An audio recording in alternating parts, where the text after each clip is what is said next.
In today's video, I'm going to teach you how to manually add time tracking in HubStaff. First, log into your HubStaff account. Once you're logged in, look for the Timesheets option in the navigation menu. Depending on your account settings, this may be on the left side of your screen or in a drop-down menu. Click on Timesheets to proceed to the section where you can manage your time entries.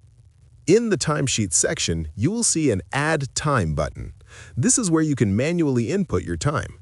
Click Add Time to open the new time entry form. Here, you will need to select the project you are working on. A list of projects you are involved in will appear, so click the appropriate project for the work you did.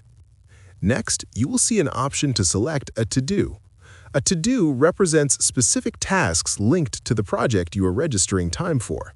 Click the one that corresponds to the work you completed. Then, move on to the Time Span section. This is where you enter the exact date and the start and end times of your work. Be precise here to ensure your time logs are accurate.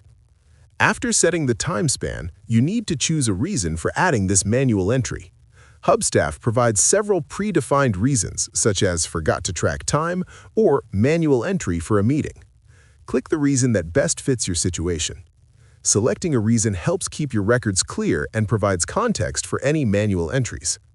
Once all details are filled in, the final step is to save your entry.